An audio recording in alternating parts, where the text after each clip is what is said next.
Welcome back to Definitely Not Definitive. I'm Ken. And I'm Bethany. And we're just a couple of heretics in love that love reacting to some Warhammer 40k. I mean, at least I'm a heretic. I don't know if it's determined if he's a heretic yet, but Yeah. I might be bringing him to the dark side. Yeah, probably. And we're going to go to the dark side. So we did Bricky's part 1. We did it into 2 videos. And so we're going to do the same thing with part 2. So this is part 1 of Bricky's part 2, which you can check out all of our Warhammer 40k vids down below in the description of this video. We have a playlist for all those. So check those out and we'll check this out. Hey all, this is part 2 in a 2-part series on the Warhammer races. If you haven't seen part 1 yet, we do the Imperium of Man. You can check that out in the description, and I highly recommend you watch that to get context for this episode. If you already have, go ahead and keep on watching. So after an entire episode of nothing but humans, we can now talk about chaos, which involves humans again, but a little bit less. We also got demons and shit. I just felt someone grab my ass. What? Like hard, Nick. So, as I've mentioned many times before, we've discussed the warp, the immaterium, the hellish landscape, the purgatory dimension realm between the material realm of our existence. Now, in the warp, it's terrifying, horrible, there are demons everywhere, things are crazy, all your minds and thoughts and emotions get projected there. It is both formless and empty, it is vast and tiny, it obeys the laws of time and physics while simultaneously does absolutely nothing of the sort. It is a hodgepodge and culmination of just unknowable, eldritch, horrifying shit. And there are 4 gods that permeate in chaos and the warp. These are the 4 major chaos gods. And if we wish to learn about chaos, we need to learn about each and every single one of these chaos gods. First up, we have Khorne, and he is the easiest. Khorne is your classic Satan. He is all about anger, murder, fighting, blood, guts, death. You ever heard the term blood for the blood god, skulls for the skull throne? That's Khorne. The whole idea is that he is all about the fury and strength of battle. He doesn't care where blood comes from, so long as blood is flowing. He wants to fight and murder and carnage and slaughter and death, death, death, death, death. That is Khorne. Very simple to understand. Next up, you have Tzeentch, and Tzeentch is the god of change. However, the god of change, it permeates in so many different other ways. He's the most eldritch of all the demon gods. He has this weird way to always be plucking at the strings of the universe. He's always conniving and scheming and doing his best to cause as much little bullshit as he can. Tzeentch is unknowable. Everything that makes sense, he will and won't do. Every future and setting and every type of destiny or fate is all foretold and also changeable. It is set in stone while also completely random. He knows what everything is going to happen and also that none of it's going to happen. You would ask Tzeentch a question. That question leads to 3 more questions. And those questions lead to the heat death of the universe, which asks 4 answers to those questions. And then he thinks to himself, what are questions even really? And are you even asking the questions? Or are you simply giving paths to answers and other horse shit? Yeah, I don't like this chaos guy. I'm gonna fuck with stuff. He is yes and he is no. He is the understanding and he is complexity. He is unknowable. And that's what the God of Change is about. Very bizarre. And he likes birds a lot. I don't know why. Next up, we got Papa Nurgle. Papa Nurgle, he loves you for who you are. Probably not. He will murder you just the same. But Papa Nurgle is about rot, pestilence, death, and decay. He is the end of everything. Him and Tzeentch do not like each other very much because where Tzeentch represents change and adjustment, Nurgle represents stagnation and death. He is all about miasma and pestilence and large bloat and pus and organs and people just being sedentary, sloth. He is the idea that everything will rot and decay and die. Nothing is certain besides decay and death. All of us will end up the same way, broken down through just sheer never-ending decomposition. So the joke that Nurgle always loves you is generally because of that, because we all end up the same. We all rot, and we all die and wither. That's Nurgle, and he's got a general theme of course, pestilence and different kinds of diseases and sickness and things of that nature. That's generally Nurgle. He's pretty easy to understand as well, and Eat chunk! Finally, we have the youngest of the Chaos Gods, and that is Slaanesh, also known as the Prince of Pleasure or the God of Unspeakable Excess. Slaanesh is generally referred to with sex. But it's not only sex, it's just that's a good avenue if you want to make stuff. Slaanesh is just the idea of the senses of the body being cranked to not just 11, but more like 17. So we'll discuss Slaanesh a little bit more when we talk about the Eldar, because they done fucked up. But it, or whatever, is mainly about just the excess of emotions. And therefore, sex is generally a large part of it. However, it's mostly pain and torture. Lots of pain, torture, but sometimes sexually related or drug related. Lots of drugs. Lots of drugs. It gets off on everything. Extremes in happiness, extremes in sadness, extremes in pain and sadism and masochism, and of course that goes along with the sex part of it. Yeah, let's say it's she's into S&M. too with sex because of the color scheme, very purple, lots of exposed genitalia. A lot of their models have like exposed nipples and stuff, and that is generally the theme you go for from a physical side, but it really embodies everything. Mainly pain and also the excessive amounts of emotion. So when it comes down to it, you'll find a lot of them have things like spikes or whips or any kind of BDSM style gear because it is unspeakable excess, the Prince of Pleasure. Everything in excess to the point where it is just sheer frightening. That is Slaanesh in a nutshell. A little bit bizarre and a little hard to describe sometimes, but as we talk more about the Dark Eldar later in this video, you'll understand it far, far better and far more than you'd want to. You might be thinking, why would anyone ever want to join Chaos? They all look horrifying, screwed up, and just frightening things, right? Well, the thing is that, of course, one, your mind is put into the warp and the immaterium, so you can be easily swayed by chaos demons when you get into your head, especially if you're a psyker. Sometimes regiments of the less mentally strong people, whether they be civilians or, say, low-level guardsmen or conscripts, can be easily swayed by this and become chaos cultists and stuff, and they serve their dark gods and whatever god they personally refer. However, and this might seem strange, chaos in their own right isn't necessarily evil. See, the warp is every manifestation of emotion and being, every soul, everything of existence. This includes all the good things. All the different chaos gods have another side to their coin. Khorne might be death, murder, slaughter, slaughter, but he's also got this weird sense of survival of the fittest, trial by combat, and honor. Khorne will never lie to you.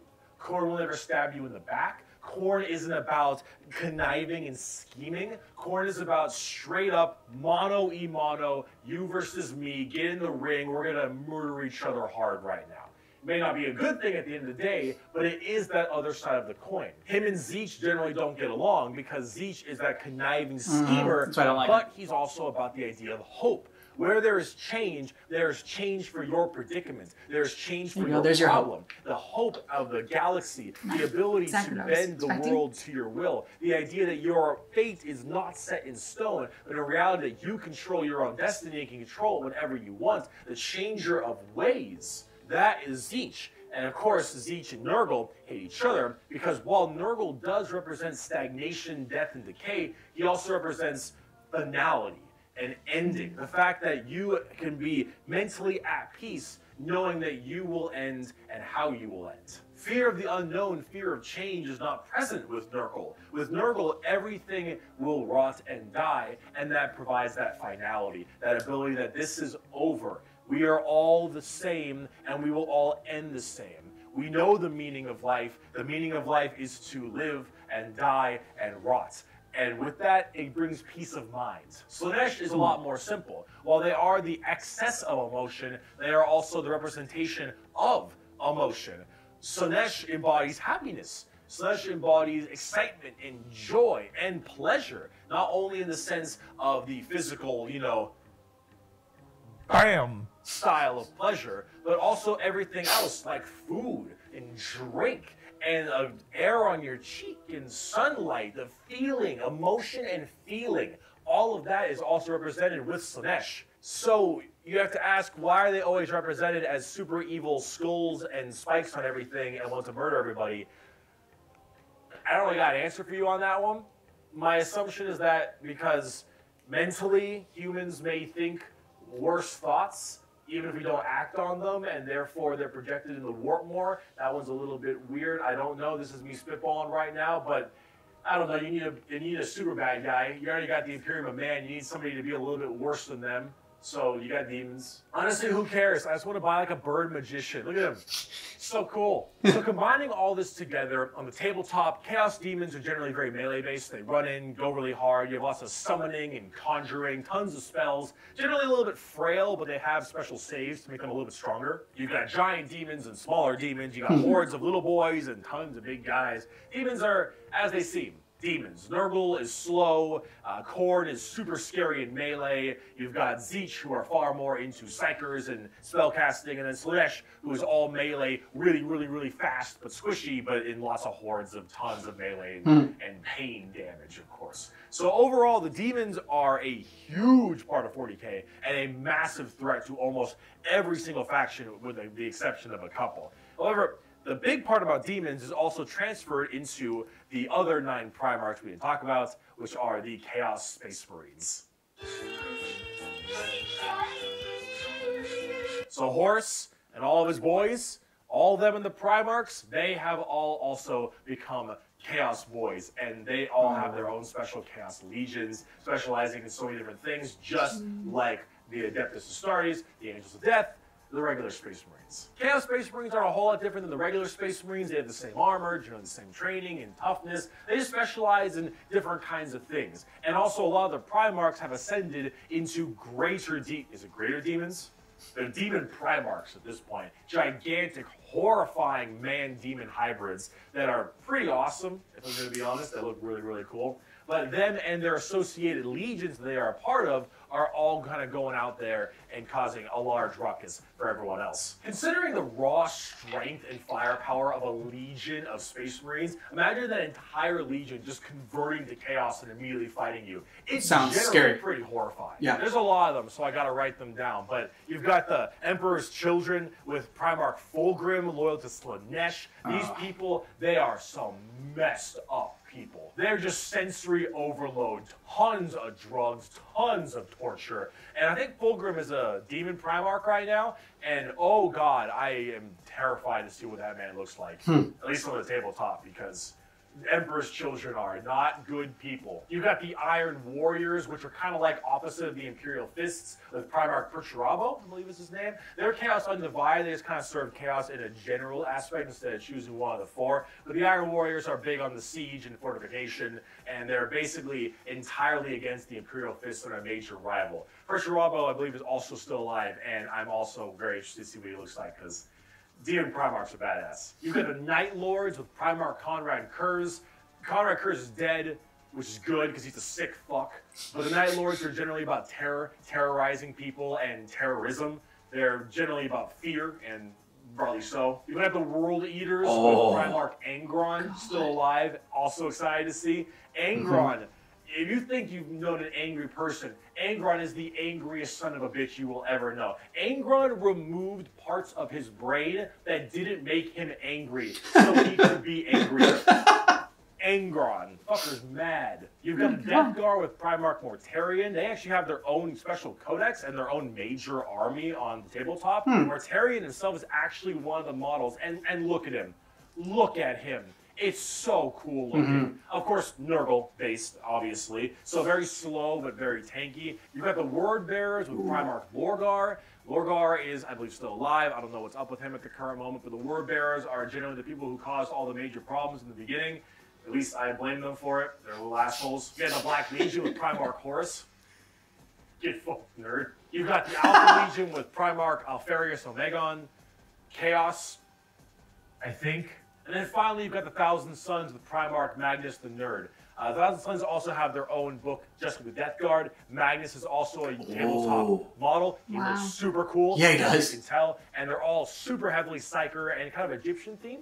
They look pretty neat. But overall, with all of these Chaos Space Marine factions, you can play as a lot of different ones, but the main ones that you can really work at are standard Space Marines, Chaos Space Marines, as well as the Death Guard and Thousand Suns, as they are the most fleshed out, especially in the tabletop at least. See this right here? This is a really good way to describe the thick-headed fools. Chaos Space Marines. What the thick-headed fools with their broken corpse of an emperor fail to understand is that not only can they never defeat us, but they cannot hide or flee or shield themselves from the triumph of chaos. They are finite and we are unbound, undivided. They must not err, or they shall fall to heresy. All who fall join our cause. Every imperial fool who dares to open his eyes is a willing recruit. They strive merely to hold back our fury and might, and it consumes them.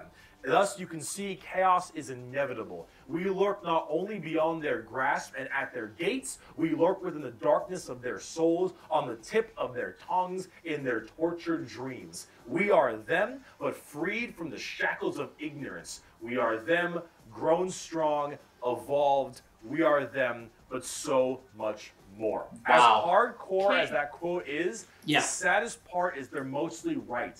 Chaos is basically unkillable. You could probably get rid of Space Marines a decent amount, the Chaos Space Marines that is, but every soul that dies goes to the warp. Every Chaos soul will end up back in the warp. And depending on how hard you killed them, they will come back at some point. Every demon you banish will return at some point. Chaos is unstoppable. The warp is unending.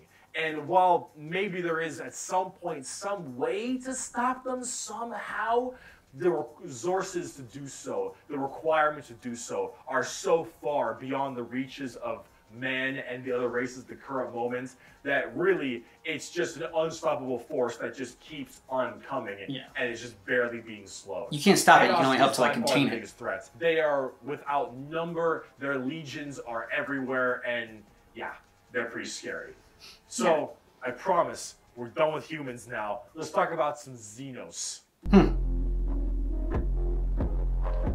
So let's talk about the Eldar, or also known as the Eldari, which are a super hyper-specialized and very technologically advanced race of, well, elf people. They were, as well, responsible for the creation of Slaanesh, the newest demon god. How do they do that? Debauchery on a world-ending scale. So back in the day, it was just Khorne, Tzeentch, and Nurgle. And the Eldar are very, very ancient. Millions of years. These Eldar, however, have a bit of a sensory problem. You know, every kind of pain or feeling that you have is a little bit amplified compared to the normal. However, with Eldar, as their race advanced so excessively, and they became so self-reliant, and everything became so easy, there was no requirements for food production anymore, there was no shortages, everything was basically done. Everyone was so comfortable. And that comfort breeded this weird sedation. And that sedation breeded the requirement for more and more debauchery. Debauchery! Debauchery! Debauchery! When everything you have can be so easily acquired, you will end up down this road of pure debauchery. All of the senses the Eldar had that were so powerful, things like feeling, happiness, sadness, and just evil and good, all needed to be satisfied and satiated. And the desire to satiate these senses grew more and more with worse and worse debauchery. It started off with things like sex and drugs becoming so much more rampant because these are the first things you generally turn to when requirements for living are so easily accessible. It would get to the point that made Sander Cohen in Bioshock look sane. Oh, all right, Bioshock. This is the kind of debauchery it led to. It was constantly satisfying and satiating these sexual and sadistic or masochistic fantasies that only elevated and elevated. And this was species-wide. People started going down darker, more depraved, like the Joker of the Eldar, and more violent paths as time went on. However, some people didn't entirely take to that. Some of the Eldar were looking at this depraved species that they had become and said, no thanks for me, dog, I'm good. And they bailed. These are the Craft World Eldar. They left on these giant continent-sized starships called craft worlds. They believed in learning the old ways of the Eldar. Like the Eldar were based on like the pushing away Romans. from this depravity and debauchery and going back to their main roots. And so they would segment themselves on these giant craft worlds far in the outer reaches of space. They even had this thing called the Webway. Remember when we mentioned about warp travel with the Imperium? Well, the Eldar had something way safer called a Webway. And the Eldar Webway is actually like a pocket dimension kind of thing. And in that pocket dimension, there were also more horrible, depraved groups and clans that would spend their time in there. And if you imagine the debauchery was bad already, these were debauchery X10. So all of this continued, and it bloated until Slaanesh just burst forth. All that emotion, all that mental, well, thought processes, I suppose, all of this in such a condensed space. Don't forget, this is all being shot, all their souls as well, into the warp. All this depravity right into the warp. So what happened? Boom! Slaanesh was birthed and killed off 90% of the entire Eldar population. Untold trillions had their souls ripped from their bodies and their actual fleshy bodies devoured by Slaanesh demons. The entirety of the Eldar race was eaten alive and their souls consumed to the Prince of Pleasure. All of them got fucked up. It was so bad that it literally ripped a warp hole into the fabric of the materium called the Eye of Terror. That's literally this like quasi-horrifying gateway portal from the materium and the immaterium right next to Cadia. And it is horrifying. So this Slaanesh, also known as She Who Thirsts by the Eldar, slaughtered the entire population except for a couple. Those in the craft worlds were actually not affected by this as they were so far in the reaches of the galaxy. That crazy crack, that birth of Slaanesh, only affected the ones in the center. So these craft world Eldar were able to escape, but Slaanesh got their sights on them. Every time an Eldar will die, their soul doesn't just pass into the warp naturally. It goes straight to Slaanesh, craft world or not. What about those people in the Webway? Well, imagine that giant birth happening, but they were only able to just barely get a grasp onto you. Slaanesh was just barely able to hold on. These people are the Dark Eldar, or also known as the Drukari. The Eldar population right now is so massively small. It is minuscule compared to any of the other most of the other populations in the universe. The Eldar are consistently having issues trying to get their population up because as their souls are constantly being hungered from Slaanesh, they realize their entire species is doomed. And they understand it very well. Since the time of the fall, our race has been haunted by what we, in our reckless pursuit of hedonistic indulgence, gave birth to. Though our dreams once overturned worlds and quenched suns, we are now but fitful shadows clinging to the edge of existence. All the stars in the sky cannot blot out the hateful glare of the red moon's eye. The birthing place of the great enemy pulses with all the malice of a demon that is dreaming, casting its shadow over all we have ever done and all we ever shall. Every twisted strand of fate and casting of the runes leads me to this time, to this place, and it is clear that the final battle awaits me at the ancient Crone worlds, a conflict the likes of which has not been seen since the Monkai warred amongst themselves and their corpse of a seer fell to his traitorous son. Is coming, and all my steps lead towards it, no matter that I walk other paths. I see the stars stained red with the blood of the Monkai, and though their wars do not concern me, I would gladly let them destroy one another. I know that to avoid this fight is to condemn my race to inevitable doom, and though all I see is darkness, I know that I will not flinch from my destiny. And now let's talk about cute plastic models. Bro, I'm having a good time. The first playable race we have for the Eldar are the Craft World Eldar and living in those Craft World starships I mentioned earlier. And each of them have their own kind of Craft World, almost like a Space Marine Legion. Each Craft World is in itself its own special kind of group. And the Eldar themselves are very fast and rely a lot on trickery. They are squishy, a bit weak, but they're very in tune as psychers. Tons of psychers across the entire Eldar population, and their weaponry and abilities are fast and extremely hard-hitting, but of course rather fragile. Understanding an Eldar's brain is an exercise in futility. They are all over the place in confusion and trickery on a whole galactic scale. They fight weird, they think weirder, and Eldar in their own right really rely on this to keep their species alive. They need to think about deception and the strangeness of what they do if they truly want to not be immediately murdered and slaughtered wholesale thanks to their entirely small population. However, I must say that it seems like their population is getting slightly better. These craft worlds hold millions upon millions of people. And as they continually, reproduce and have their craft worlds expand, losing a few people in battle, while hurts a lot, they aren't really losing what's extremely precious to them. It's not like every single death means the death of their species. It seems like they're kind of on the upturn a little bit. They're still a doomed race being sucked into Slaanesh every time someone dies, but they are definitely doing a little bit better than they were before. Eldar are fast, cunning, and what they don't make up for in tankiness, they make up for in extremely advanced weaponry. They also call humans Monkai, which is something I mentioned earlier. That is a derogatory slur for humans in the Warhammer world. Why is it called Monkai? Well, it's because you can't, in your game, call people monkeys. On the tabletop, exactly what I said. Not very tanky, generally pretty squishy, hit like trucks, and move at Mach 5. Fast, hit hard, die fast. Exactly how it sounds. They've been good for a very long time, too. We bring only death and leave only carry on. It is a message even a human can understand.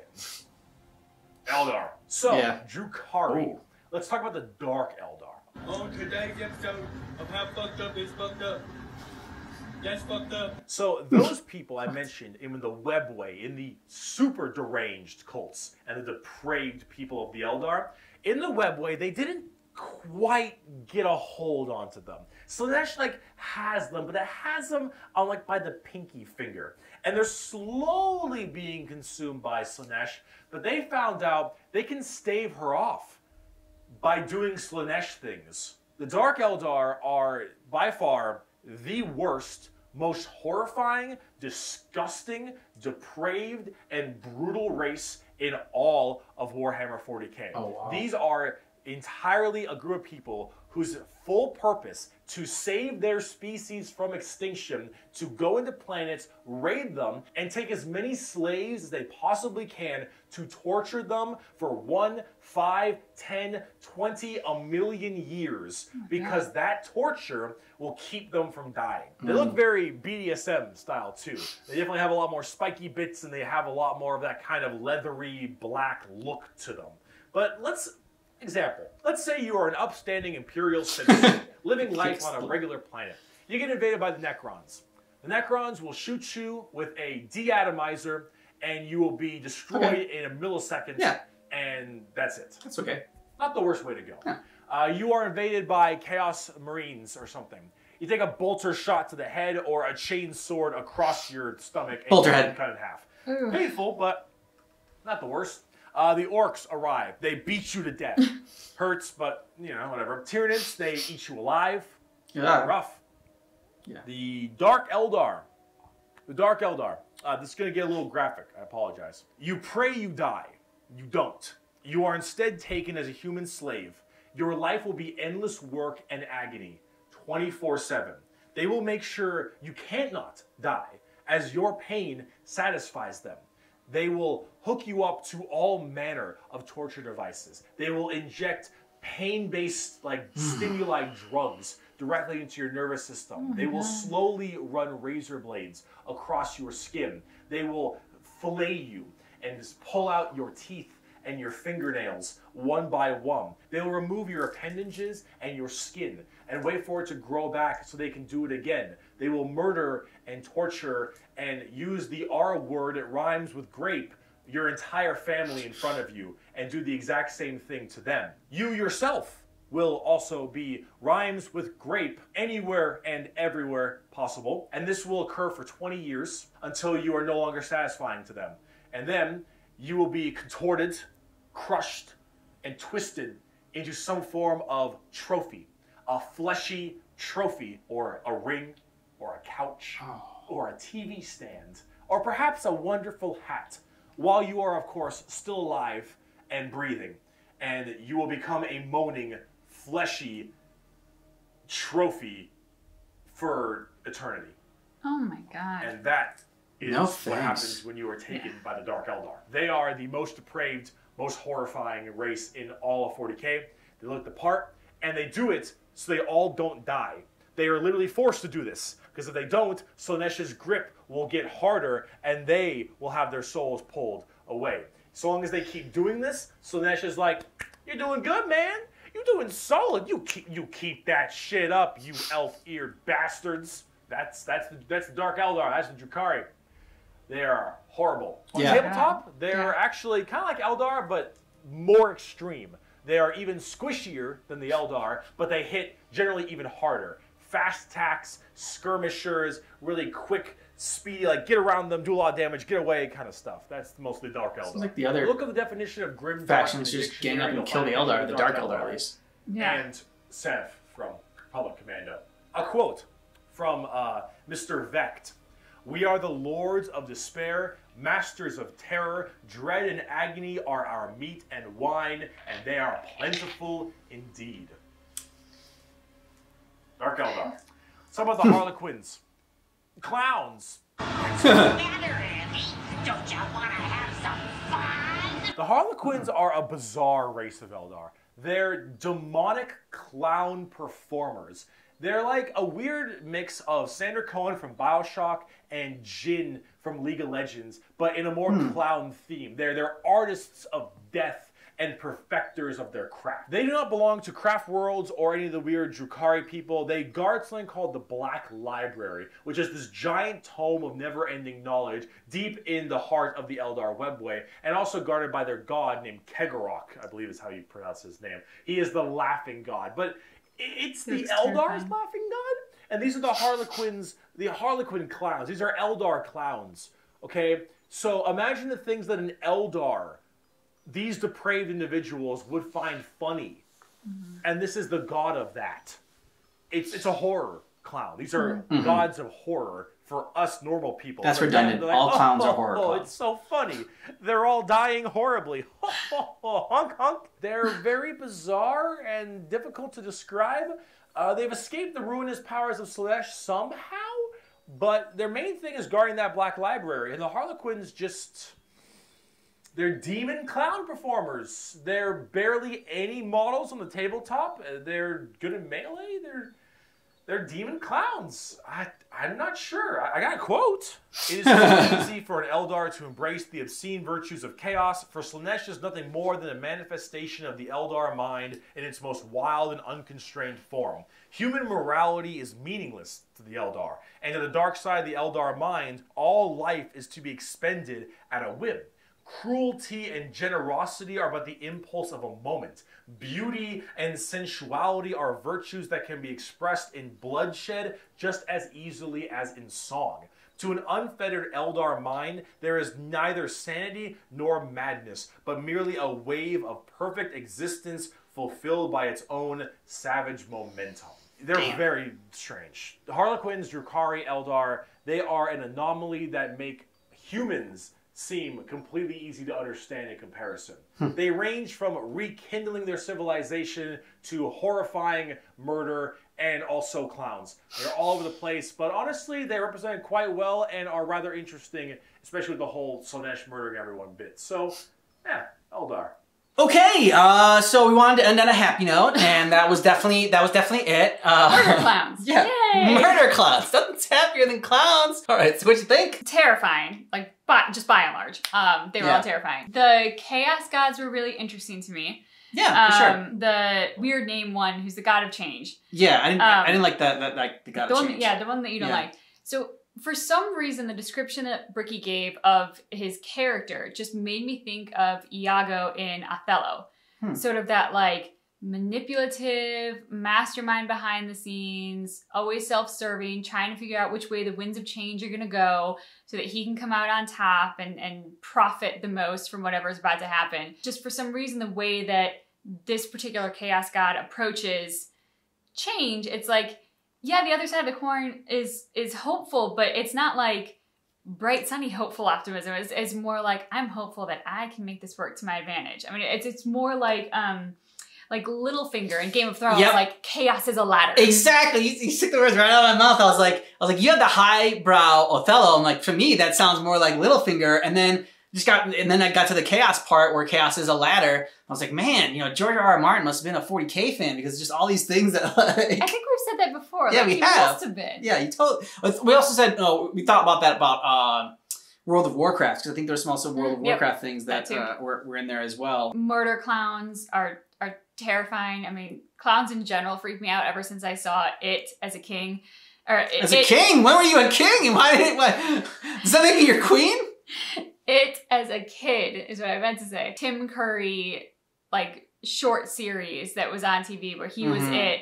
Ever since I saw that as a kid, I was terrified of clowns, and that's never changed. So these clowns are like that, but on steroids. Like, they're that much worse. The Drukari, we've seen a lot of not so great characters in the world of Warhammer 40k. But to see one that's even worse, and like worse than everything else. It's a tough bar to raise, but they seem to raise it. I mean, it made me speechless because I'm just like, it's hard to fathom that degree of darkness and torture. With Slaanesh, I couldn't help but think of like the comfort of modern living in countries that are wealthy, and sort of that, like, if you want food, you can just order Uber Eats. Like, you know, if anything that you want, your heart's desire, if you have the money, can kind of like be given to you on a silver platter in these countries. But look at what the other side of that coin is, that, like, yes, having all of these things, but it can lead to missing a piece within you that leads you to like debauchery, because you're not getting, like, there's only so much money can buy. And trust me, it can buy like a lot and some necessities in life, but it can't give you everything. And so like when that piece is missing, you kind of go down like the dark path of debauchery and whatever else Slaanesh feeds off of, drugs and like all that other kind of like the dark side of that. Yeah, but we're excited to get to part 2. That'll be next week. It'll be Monday, I believe, so you're not going to wait too long for that one. So it'll be part 2 of his part 2, and then we'll be done with Bricky's series. So some people are actually watching this along with us, and they're learning about 40k as we learn about 40k, and so that's pretty cool. Nice. And we also love to know even more about 40k down below in the comments, so feel free to share, maybe something, Bricky got wrong, or, just like expand on something that Bricky said. Yeah, we love to read it, and thanks so much for checking out our reaction for Bricky's part 2, our part 1 of his part 2. Yeah, that's what it is, but just keep in mind that our reaction is definitely not definitive.